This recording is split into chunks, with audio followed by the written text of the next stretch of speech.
সভাপতিত্ব করবেন আমাদের ফটিকছড়ি উপজেলা বিএনপির সম্মানিত আহ্বায়ক জননেতা জনাব কর্নেল আজিমুল্লাহ বাহার। আমি ওনাকে সবাইকে একটু বলবো করতালির মাধ্যমে সমর্থন জানানোর জন্য আমি বিনীতভাবে অনুরোধ করছি। আমি ওনার আসন গ্রহণ করে ওনাকে আজকে দ্বিতীয় অধিবেশন পরিচালনা করার জন্য ফটিকছড়ি উপজেলা বিএনপির পক্ষ থেকে বিনীতভাবে আহ্বান করছি। ধন্যবাদ সবাইকে।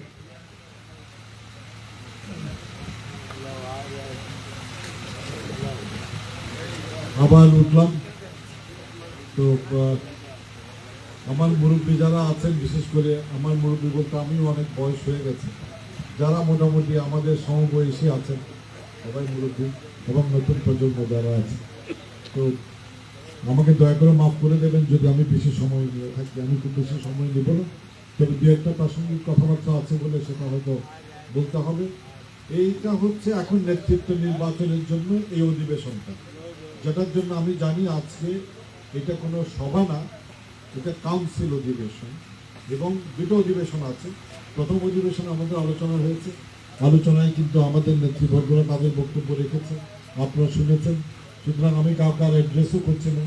বিশেষ করে আমি আজকের প্রথম থেকে যেটা দেখতে পাচ্ছি, সভাপতি হিসেবে দায়িত্ব পালন করেছেন আলী আকবর ভাই, তারপর আর আমাদের অনেক নেতৃবর্গরা এসছেন বিভিন্ন ইউনিয়ন থেকে, সভাপতি, সাধারণ সম্পাদক ওনারা এসছেন, এবং অন্যান্য আমাদের সিনিয়র নেতৃবর্গ ওনারা এসছেন, তারা বক্তব্য রেখেছেন, আপনারা ধৈর্য ধরে শুনেছেন।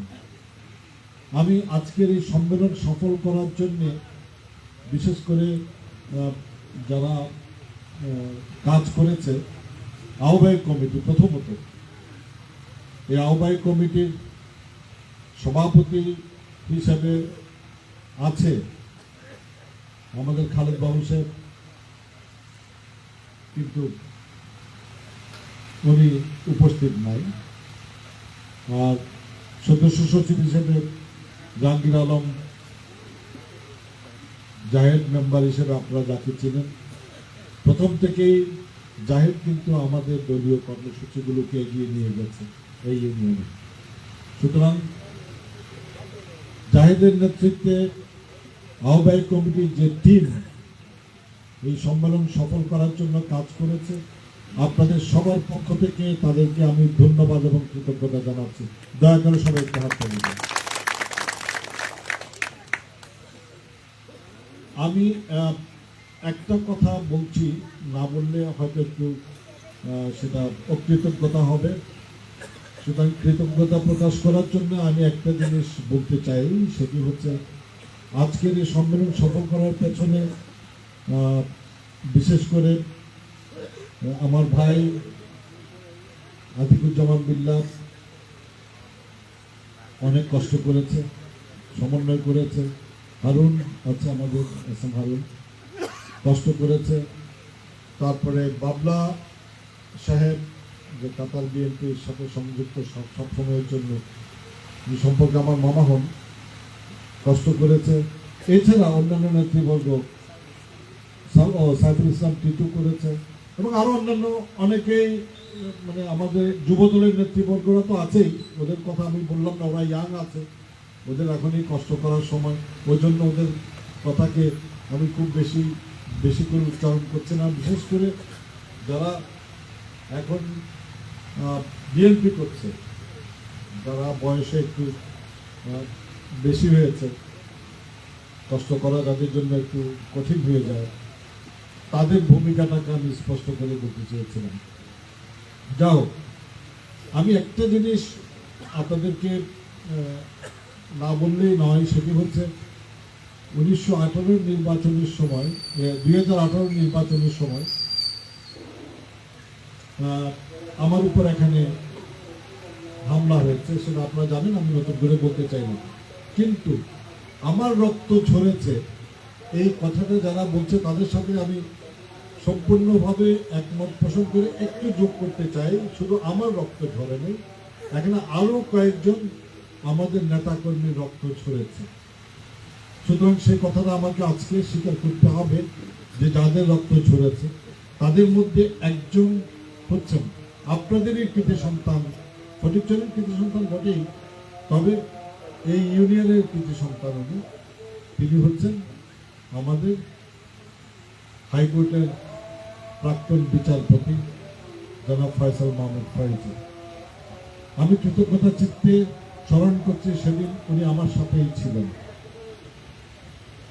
নমিনেশন পাওয়া থেকে শুরু করে নির্বাচন পর্যন্ত পুরোটা সময় কিন্তু উনি আমাদেরকে সহযোগিতা দিয়ে গেছেন।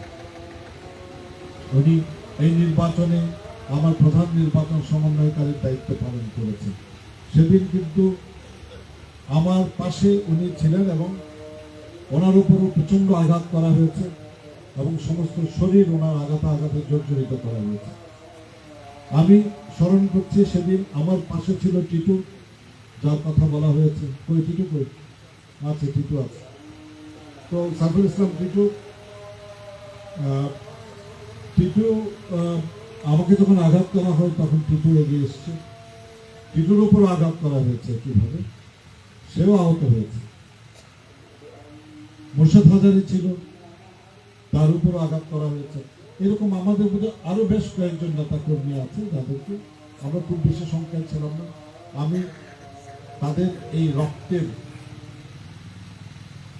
এই যে কৃতজ্ঞতা, সেটা আজকে স্বীকার করে নিচ্ছি। আজকে সুযোগ পেয়েছি আপনাদের সন্তান যারা সেদিন আহত হয়েছে দলের জন্য। আমি তো উপলক্ষ ছিলাম, নির্বাচন তো করেছে বেগম জিয়া, আমি তো করিনি, তাই না? আমি প্রতিনিধি ছিলাম ওনার, কারণ সবগুলো আসনেই কিন্তু নির্বাচন করেন বেগম খালেদা জিয়া নইলে তারেক রহমান। আর আমরা যেহেতু ওনারা সব জায়গায় যেতে পারেন না, আমরা প্রতিনিধি হিসেবে ছিলাম। সুতরাং আগামীতেও যারা নির্বাচন করবেন তারা কিন্তু প্রতিনিধি হিসেবে থাকবে, তারা নির্বাচন করবে। নির্বাচন করবে কিন্তু তারেক রহমান, নির্বাচন করবে কিন্তু খালেদা জিয়া। আমরা যারাই নমিনেশন পাক, যারাই আসবে আপনাদের কাছে ভোট প্রার্থনা করার জন্য, তারা আসবে কিন্তু তাদের প্রতিনিধি হিসেবে।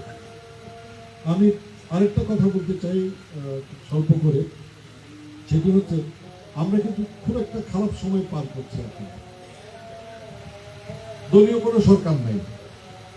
দলীয় সরকার না থাকলে যেটা হয় সেটা হচ্ছে প্রশাসনিক পর্যায়ে, আমি নিজে সরকারি চাকরি করেছি সুতরাং আমি এটা বলতে চাই, সেটি হচ্ছে একটা জায়গায় যখন প্রশাসন, তারপরে বিচার ব্যবস্থা, তারপরে আইন শৃঙ্খলা বাহিনী, তারপর ওই যে প্রশাসনিক বিভিন্ন ইয়ে তো আছেই, আইন শৃঙ্খলা বাহিনীর পরে আইন প্রণেতাদের যে পার্লামেন্ট, সব জায়গায় কিন্তু যখন কোনো দলীয় সরকার থাকে না তখন কিন্তু একটা বিশৃঙ্খল অবস্থা বিরাজ করবে। এখন যেটা হচ্ছে, এখন অন্তর্বর্তীকালীন সরকারকে কিন্তু সমন্বয় করতে হচ্ছে অনেকের সাথে। সর্ববৃহৎ দল হিসেবে বিএনপির সাথে করতে হচ্ছে, জামাতের সাথে করতে হচ্ছে, সমন্বয়কারী যারা আছে তাদের সাথে করতে হচ্ছে। তারা রক্ত দিয়েছে, তারা কিন্তু আজকের এই দিনটা আমাদের জন্য এনে দিয়েছে। আমরা কৃতজ্ঞতা চিত্তে তাদের অবদানকে স্বীকার করে নিই, অবশ্যই করি। তাই তাদের সাথেও সমন্বয় করার ব্যাপার আছে। তাদের 3-4 জন প্রতিনিধি আছে আমাদের অন্তর্বর্তীকালীন সরকারে, তো ওদের সাথে সমন্বয় করতে হয়। এই সমন্বয় করার ব্যাপার নিয়ে প্রশাসন বলেন, ইউনূস সাহেব বলেন, আইন শৃঙ্খলা বাহিনী ওসি বলেন, অন্যান্য যে সমস্ত, মানে পার্লামেন্ট তো নাই, বিচার ব্যবস্থা যেটা আছে, আমাদের বিচার ব্যবস্থার মধ্যে কিন্তু একই রকমের একটা ব্যাপার আছে। অ্যাটর্নি জেনারেল কোন দিকে বলবেন, এখন এই ব্যাপার সবগুলো মিলে কিন্তু একটা আমাদের সংকটময় কাল আমরা অতিক্রম করছি সব দিক থেকে। দলীয় সরকার থাকলে যেটা হয় সেটা হচ্ছে দলীয় সরকার তাদের নির্বাচিত লোকজনকে বিভিন্ন দায়িত্ব প্রদান করে থাকে এবং যারা পরবর্তী সংসদীয় আসন লাভ করে তারা সরাসরি বিরোধী দলে থাকে। এতে করে একটা সবকিছুর মধ্যে একটা শৃঙ্খলা থাকে। এটা হবে এখন, আমাদেরও একটা নির্বাচন খুব খুব কাছে আছে, ইনশাআল্লাহ এটাও হয়ে যাবে। কিন্তু যতক্ষণ না হচ্ছে ততক্ষণ পর্যন্ত রাষ্ট্রীয়ভাবে আমরা একটা বিশৃঙ্খল অবস্থার মধ্যে দিয়ে যাচ্ছি, অপরদিকে দলীয়ভাবেও আমরা একটা সংকটকাল অতিক্রম করছি। দলীয়ভাবে কেন করছি? দলীয়ভাবে এই জন্যই করছি যে আমাদের প্রত্যেকটা পদক্ষেপ আমরা কিন্তু সবগুলো কাজ ভালো করছি না, আমরা কিন্তু অনেক কাজ করছি যেটা জনগণ পছন্দ করছে না। বিশেষ করে চাঁদাবাজিতে কিন্তু আমাদেরও অনেক লোক জড়িত আছে, অনেকেই আছে, অনেকে কিন্তু অন্য দলেরও আছে, যারা একসময় বিএনপি করে নাই, যারা বিএনপির নাম ধরে এখন বিএনপির মধ্যে ঢুকেছে, চাঁদাবাজিতে তারা আরো বেশি লিপ্ত হয়েছে, কিন্তু নামটা যাচ্ছে কার? বিএনপি। ফলে আমাদেরকে কিন্তু এই দায় দায়িত্বগুলোকে বহন করে নিতে হচ্ছে। বহন না করলেও কিন্তু জনগণ মনে করছে বিএনপি চাঁদাবাজি করছে। আমরা সেভাবে চাঁদাবাজি আমাদের দলের চাইতেও যারা স্বৈরাচারের দোষক ছিল তাদের কোনো দল নাই, তাদের কোনো মত নাই, তাদের কোনো ঠিকানা নাই। তারা যখন যেই দল ক্ষমতায় আসে সেই দলেরই অংশ হয়ে যায়, স্বাভাবিক।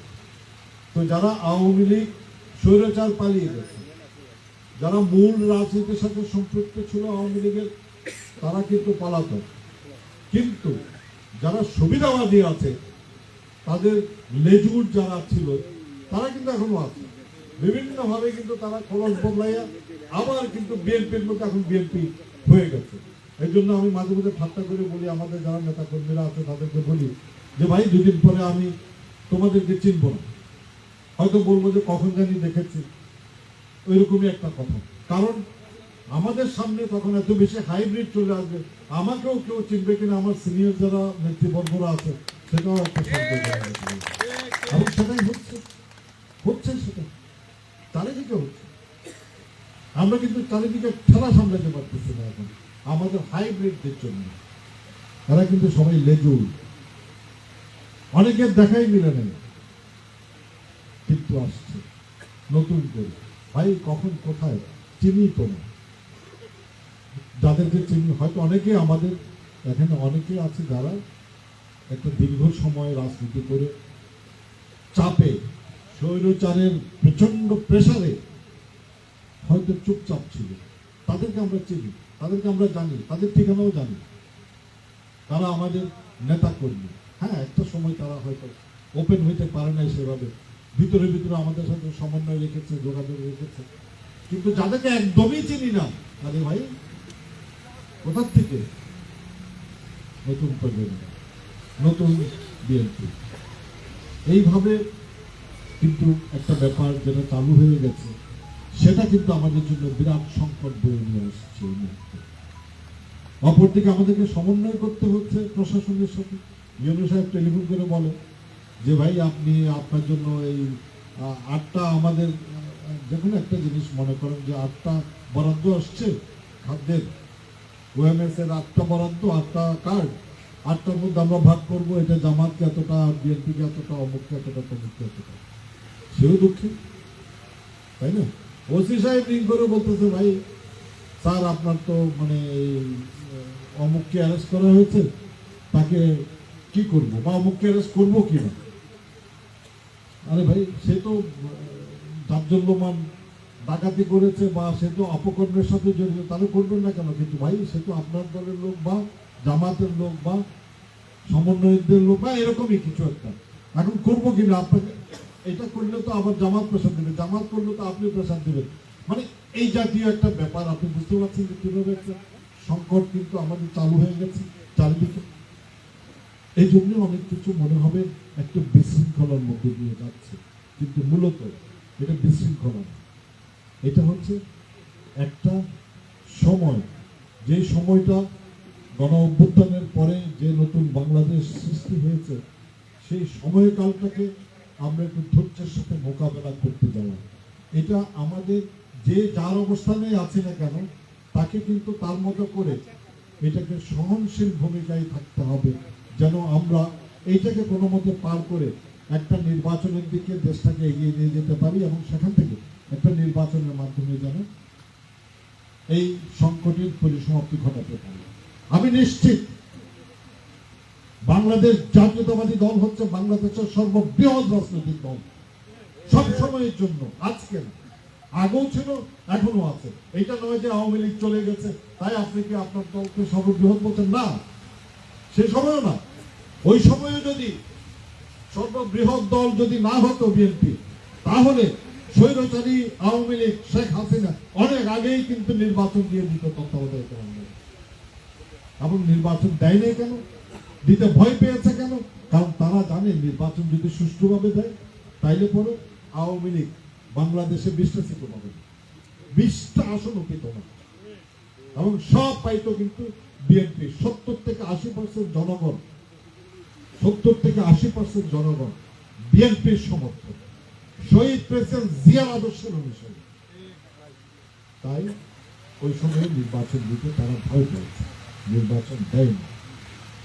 আমরা বিশ্বাস করি, মানুষ বিশ্বাস করে, কথা বলতে পারে নাই মানুষ, অসুবিধা নেই, চুপচাপ আছে, সময় আসলে আমি আমার কথা বলবো, ওই জন্য চুপচাপ আছে। এখন সময় এসছে, এখন মানুষ তার কথা বলছে, তার অনুভূতির কথা বলছে, তার সমর্থনের কথা বলছে।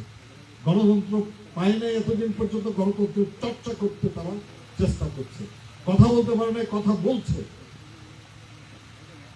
আরো অনেক অধিকার, ভোট দিতে পারে নাই। এই দক্ষিণাঞ্চলে কি আপনারা ভোট দিতে পেরেছেন? কয়জন তো ভোট দিতে পেরেছেন? আমার তো মনে হয় না। আপনার ভোট কখন হয়ে গেছে সেটা আপনি জানেন না। মানুষ যদি ভোটাধিকার চর্চা করতে পারত, তাহলে আমি বাহার যদি ঘরেও বসে থাকতাম 2018 সালে, তাহলেও কিন্তু আমি নির্বাচিত হতাম। আমি কারোর কাছে কোনো ভোট প্রার্থনাও যদি না করতাম, তবু আমি নির্বাচিত হতাম। কারণ আমি না,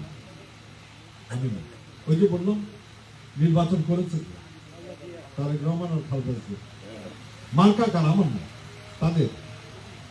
সুতরাং ওই মার্কা আমার এলাকায় যদি আমরা গ্রামে গঞ্জে যাই, আমাদের মা বোন যারা আছেন তারা কি আমি বাহারকে চিনে? চিনেন? কয়জনকে চিনবে? হ্যাঁ, আপনারা হয়তো আমাকে চিনতে পারছেন, কিন্তু ওরা তো সবাইকে চিনবে না। ওরা চিনবে কি? ব্যালট যখন যাবে, ওখানে যায় ব্যালটের ধানের শীষ কোন জায়গায় আছে ওইটা দেখো, ওইটাতেই মারো। ওই জন্য 1 ঘন্টা থেকে 1.5 ঘন্টা সময় পেয়ে আমি 50,753 ভোট আপনারা দিয়েছে তারেক রহমান। এই সামান্য সময় এত ভোট কোত্থেকে? এদিকে আজগুবি উপর থেকে চলে আসছে, ফেরস্তা দিয়ে গেছে, আপনারা দিয়েছেন, আপনাদের প্রিয় দলকে দিয়েছেন, আমাকে দেন। আমি বাহার যদি আজকে নির্বাচন করি আমার নাম দিয়ে, আমি কোনো রাজনীতি করি না মনে করেন, আমি নির্বাচন করতে খায়েশ হয়েছে, আমি নির্বাচনের মাঠে নেমেছি, নির্বাচন করব, একটা মার্কাও পাইলাম। এই আব্দুল্লাহপুর থেকে বাগান বাজার পর্যন্ত যদি আমি একদম প্রাণান্তকর প্রচেষ্টা চালিয়ে যাই, সকাল সন্ধ্যা যদি আমি ক্যাম্পেইন করি, লক্ষ লক্ষ না কোটি কোটি টাকা যদি খরচ করি, এরপরেও দিন শেষে ভোট করলে দেখা যাবে 10 থেকে 12,000 খুব বেশি। আর আমি যদি বিএনপির মার্কা ওই ধানের শীষ নিয়ে নির্বাচন করে যদি আমি ঘরেও না আসি, আমি যদি শহরে পায়ের উপর পা তুলে দিয়ে যদি টিভি দেখি, শুধু জিজ্ঞেস করি ভাই নির্বাচনের কি হলো, বললো যে ভাই আপনি তো 3 লাখ ভোটে হয়ে গেছেন, তো ভোটটা কি আমার দিচ্ছে? এটা দিয়েছেন ধানের শীষকে, এটা দিয়েছেন বেগম জিয়াকে, এটা দিয়েছেন আপনারা আপনাদের প্রিয় দল বাংলাদেশ জাতীয়তাবাদী দলকে। সুতরাং সেখানে আমাদের অস্তিত্ব নগণ্য না, নগণ্যের চাইতেও যদি কম থাকে সেটাই আমরা প্রতিনিধিত্ব করছি।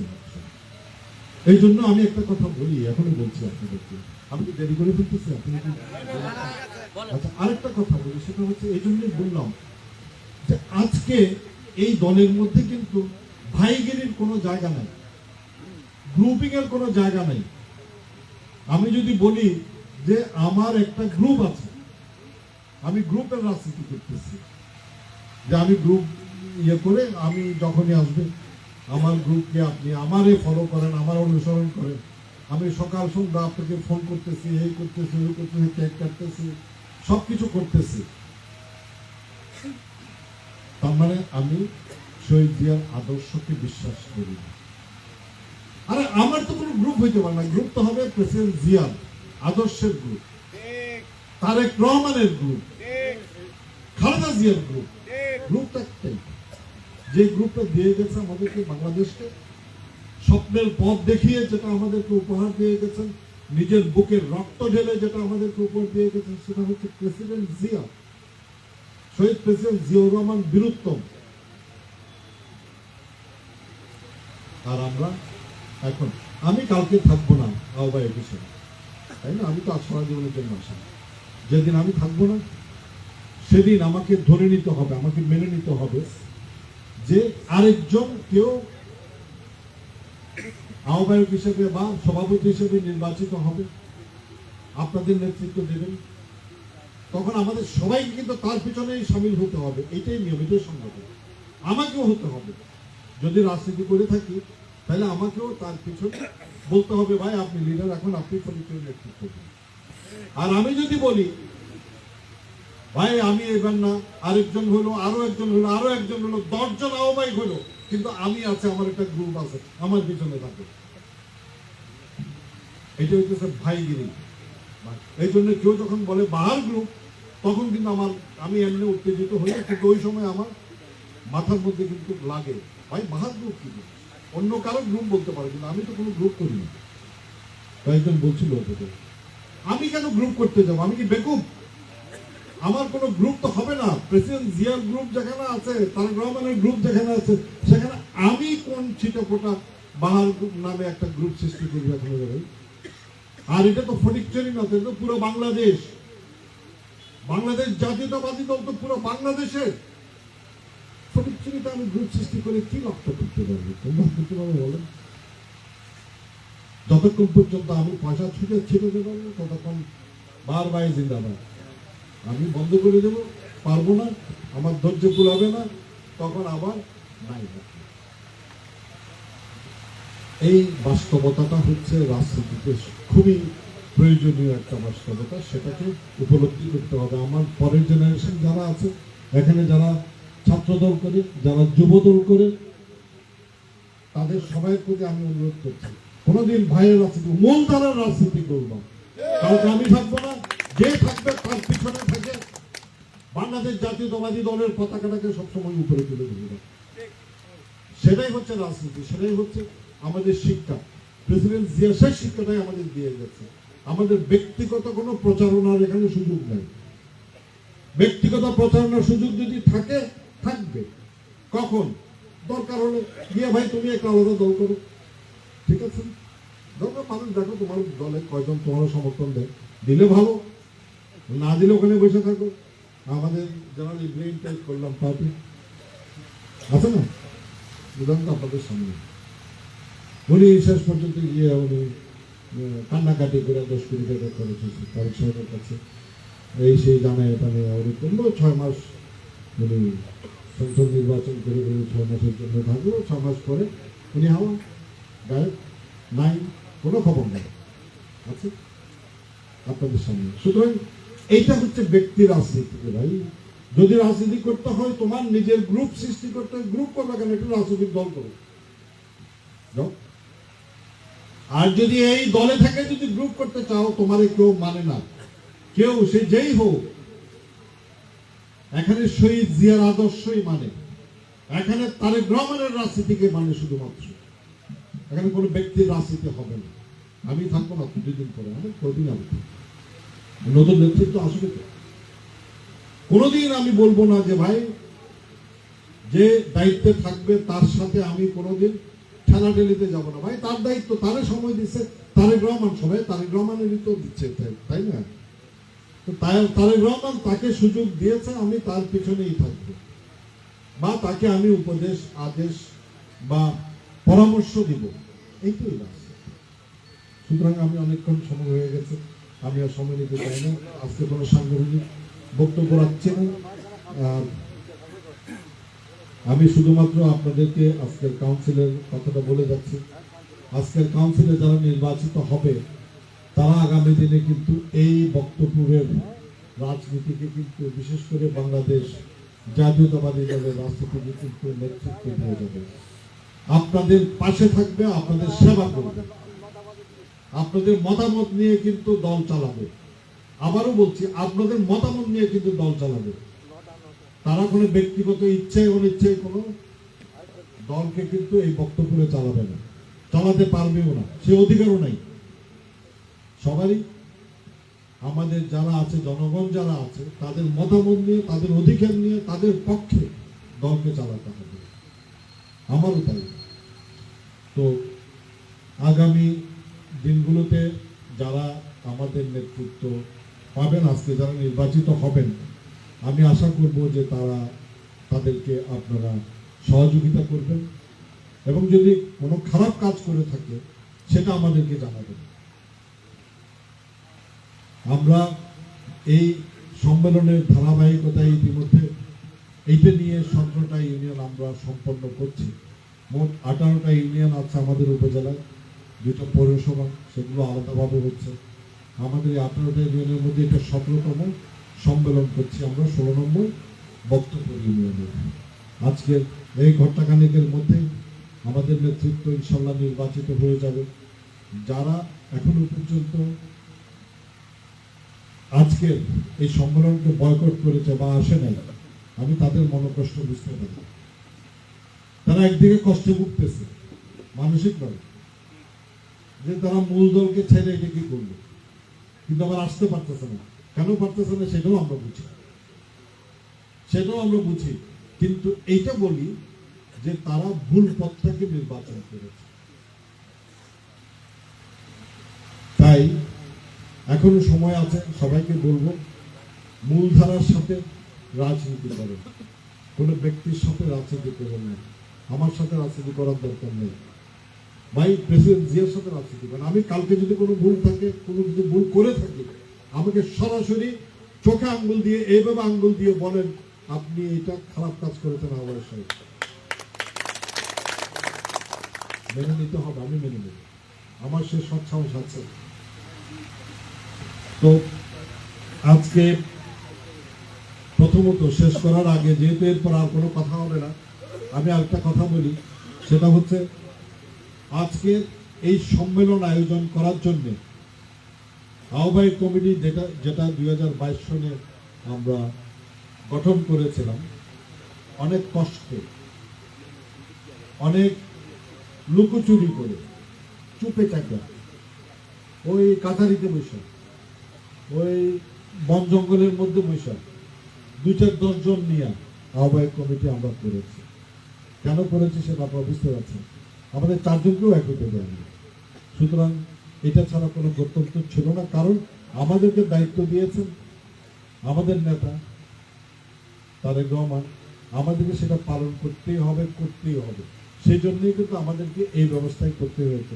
কিন্তু তারা বরাবরই কিন্তু সংগঠনের কর্মসূচিটাকে কিন্তু যতটুকুন পারছে, আপনারা দেখছেন, পারে নাই পুরো, যতদূর পারছে ততদূর কিন্তু ঠেলে নিয়ে গেছে, এগিয়ে নিয়ে গেছে, দলকে আজকের অবস্থানে নিয়ে আসছে, মানুষের সাথে যোগাযোগ রাখছে, ভিতরে হলেও করেছে, ছোটখাটো করে হলেও তারা মিটিং করেছে। আমাদের শহরে যেটা হয়েছে সেটাতে যোগ দিয়েছে, যেভাবে পারছে পথে নামিয়ে ফেলেছে, মারছে, অনেক কিছু করছে, অত্যাচার করছে, কিন্তু এই পুরো দমাইতে পারে না জিয়া সৈনিকদেরকে। জিয়া সৈনিকরা এমনই সৈনিক যে তারা দমতে জানে না, আর আপনারা দমেন নেই। তাই এই কাউন্সিলের প্রতি আমরা ধন্যবাদ, আহ্বায়ক কমিটিকে ধন্যবাদ এবং কৃতজ্ঞতা জানাচ্ছি। আপনাদেরকে অনুরোধ করছে বড় করে হাততালি দেওয়ার জন্য ধন্যবাদ। আমরা এই আহ্বায়ক কমিটি যেটা গঠিত হয়েছিল, সবার প্রতি ধন্যবাদ এবং কৃতজ্ঞতা জানাচ্ছি। একই সাথে আজকে এই মুহূর্তে এই আহ্বায়ক কমিটিকে আমরা বিলুপ্ত ঘোষণা করছি।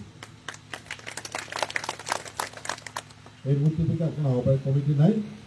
এই মুহূর্তে আমরা নতুন করে, যেহেতু আমার কাছে প্রার্থীদের তালিকা চলে আসছে, সেই জন্য আমি প্রার্থীদের নাম ঘোষণা করব। তার আগে আজকের এই সম্মেলন যারা কষ্ট করে সফল করেছে, যাদের নাম আমি প্রথমেই নিয়েছি, ওনাদের সবাইকে ধন্যবাদ জানাচ্ছি। এবং আমাদের যারা ইয়াং জেনারেশন আছে, যারা ছাত্রদল এবং যুবদলের যারা এখানে উপস্থিত আছে, আমাদের পিছনে যারা লাইন ধরে, এরা সবাই কিন্তু কষ্টও করেছে, আনন্দও করেছে। কারণ অনেকদিন পরে কিন্তু তারা এইরকম একটা, এরা কিন্তু, আমরা যখন ইয়াং ছিলাম তখন আপনারা যারা ইয়াং ছিলেন, যারা বয়সের আমার মতো, তারাও কিন্তু মনে করেন এক সময় কিন্তু এটাকে কিন্তু অনেক উৎসাহ নিয়ে কিন্তু আমরা এই সমস্ত সংগঠনের কাজগুলো করেছি না। তখন রক্ত ছিল গরম, আমাদের যশ ছিল, করার জন্য উৎসাহ ছিল, আমরা করেছি, ওরাও করেছে, আবার কষ্টও করেছে, দিন রাত এক করে করেছে। এই সম্মেলনটা করতে হতে মনে হচ্ছে যেন একটা সুন্দর প্যান্ডেলের মধ্যে আমরা বসে আছি, কিন্তু শুধু প্যান্ডেল না, এর বাইরে পর্দার অন্তরালে পিছনে আরো অনেকগুলো কাজ, অনেকগুলো সমীকরণ মিলাইতে হয়েছে তাদেরকে। সবগুলো সমীকরণ মিলিয়েই কিন্তু আজকের এই সম্মেলনটা। কে কি হবে, কে হবে না, কোন দিকে হবে, কে কার বিপক্ষে, কে কোন দিকে, এগুলো অনেক সমীকরণ আপনারা বুঝে নিতে পারেন, কিন্তু কল্পনা করতে পারছেন না যে এর মধ্যে কতগুলো জিনিস আছে। আমি এর জন্য আমাদের ইয়াং জেনারেশনের যারা এখন উপস্থিত আছে, আমাদের যুব দলের, আমাদের ছাত্র দলের বিশেষ করে, আর বিএনপির অন্যত আছেনি, আমি অনেক ধন্যবাদ এবং কৃতজ্ঞতা জানাচ্ছি। যারা বিশেষ দায়িত্ব পালন করেছে, কমিটি করে দিয়েছিল না যায়, হ্যাঁ হ্যাঁ, আপ্যায়ন কমিটি করেছে, আয়োজন কমিটি করেছে, শৃঙ্খলা কমিটি করেছে, তারা সবাই কিন্তু তাদের দায়িত্ব পালন করতে পেরেছে বলে সুচারুরূপে আজকে আমরা সুন্দর করে আজকের এই সম্মেলনটাকে সফল করতে পারছি। যাও, আজকে সবার প্রতি কৃতজ্ঞতা জানিয়ে, সবার সহযোগিতা কামনা করে, এরপরে আর কোনো কথাও হবে না, কোনো বক্তৃতাও হবে না। আমরা শুধুমাত্র আমাদের প্রার্থীদের নামগুলো ঘোষণা করতে চাই। আজকের সভাপতি পদে আমরা তো অন্যান্য ইউনিয়নে যখন করেছি, অনেক ইউনিয়নে 4 জন প্রার্থীও ছিল, তখন আমরা ভোটাভুটি করেছি। এখনো আমরা ভোটের জন্য প্রস্তুত আছি, কিন্তু আমাদের কাছে সভাপতি পদে শুধুমাত্র মোহাম্মদ জাহাঙ্গীর আলম, যাকে জায়েদ মেম্বার হিসেবে আপনারা চিনেন, ওর নামই আছে। জায়েদ, সামনে আসুন। জায়েদকে আপনাদের সাথে পরিচয় করে দেওয়ার ভিতরে ওদিকে একটু মুখ করে সবাই একটু দেওয়া, একটু সাইডে করে দেওয়া। তো জায়েদের নাম পেয়েছি আমরা সভাপতি পদে। তো জায়েদকে নতুন করে পরিচয় করে দেওয়ার আছে। মানুষটা খারাপ, তাই না নাকি? একটু ভালো যাই, তুমি তো সার্টিফিকেট পেয়ে গেছো সবার কাছ থেকে, ঠিক আছে। তো জায়েদ আছে। আর সাধারণ সম্পাদক পদে আমাদের কাছে আছে মোহাম্মদ বাবর হোসেন। বাবর কে? ও বাবর, আচ্ছা। বাবর হোসেন একটু চুপচাপ ছিল, কিন্তু আমাদের একজন নিবেদিত প্রাণ কর্মী, ভিতরে আমাদের যোগাযোগ রেখেছে সবসময়, তো আমরা দেখেছি। তো বাবরকেও বোধহয় আপনারা চিনেন, আপনাদেরই সন্তান, আমার চাইতে আপনাদের ভালো চেনার কথা, তাই না? তো অন্যান্য জায়গায় আমরা যেগুলো করেছি সেগুলো পরিচিতি দিয়েছি আমরা, মানে তাদেরকে আলাদাভাবে তারা নিজেদের পরিচয় দিয়েছে, 2-1 মিনিট কথা বলেছে, তাদের ব্যাপারে আমরা অন্যভাবে করেছি সব কিছু। আপনারা ওয়ার্ড পর্যায়ে এসে কিন্তু ভোট দিয়ে গেছেন, আমাদের পিছনে কিন্তু ব্যালট ব্যাপারের ব্যবস্থা ছিল। এখানে যেহেতু আমাদের প্রতিদ্বন্দ্বী এই 2 জনই, সুতরাং এই 2 জনকে আপনারা সমর্থন করেন কিনা এইটাই শুধু আমার জানার ব্যাপার আছে, যেহেতু আমাদের কাছে আর কোনো প্রতিদ্বন্দ্বী নেই। যদি আপনারা তাদেরকে সমর্থন করেন, তাদের উপর আস্থা রাখেন, তাহলে দয়া করে হাত তুলে আপনাদের সমর্থন জানান। আলহামদুলিল্লাহ, ধন্যবাদ। তো আপনাদের সম্মতি নিয়ে আপনাদের সম্মতি নিয়ে আমরা আজকে সভাপতি পদে মোহাম্মদ জাহাঙ্গীর আলম ওরফে জায়েদ মেম্বারকে নির্বাচিত ঘোষণা করছি।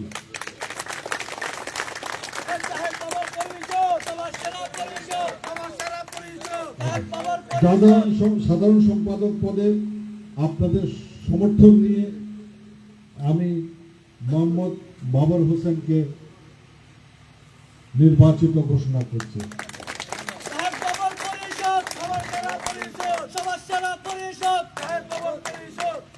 তো আপনাদের সবাইকে ধৈর্য ধরে এতক্ষণ আমাদের বকবকানি শোনার জন্য আমি সেটাই বলবো। তো বা যেটাই হোক, রাজনীতিবিদদের কাম একটাই আছে যে কথা তারা বলতে পারে অনেক। আমি একসময় ফৌজে চাকরি করতাম, ওইটাই ভালো ছিল, কথাবার্তা বলতে হইতো না ওকে, কিন্তু রাজনীতিতে এসে শুধু কথাই বলতে হয়।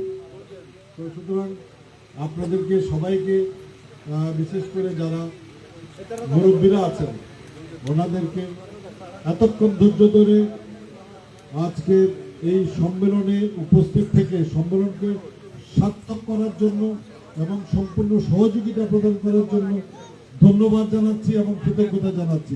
আসসালামু আলাইকুম। আমি একই সাথে আজকের 16 নম্বর বক্তপুর ইউনিয়ন দ্বিবার্ষিক সম্মেলনের দ্বিতীয় অধিবেশনের সফল সমাপ্তি ঘোষণা করছি। আসসালামু আলাইকুম।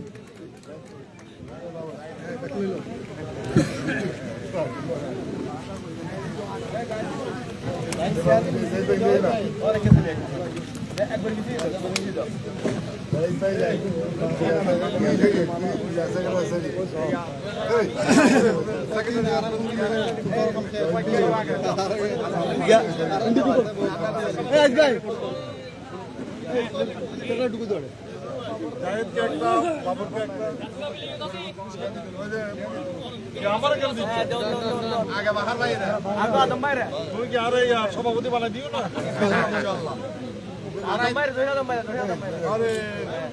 আরো 200 দল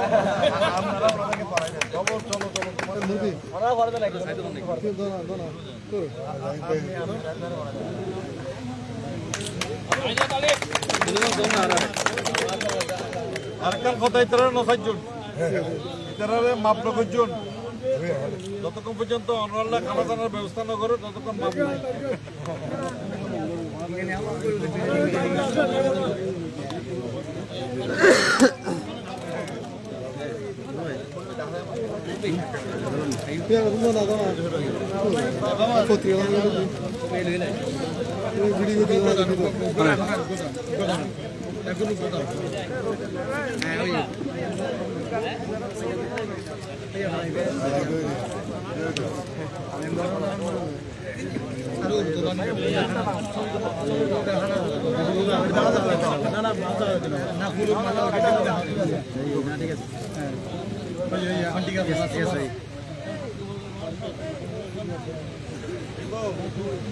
দেখবে তো দূরে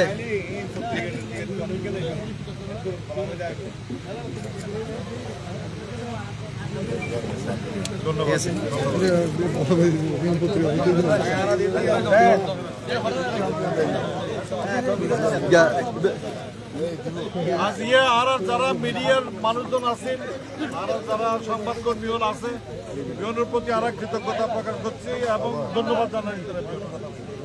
থ্যাংক ইউ।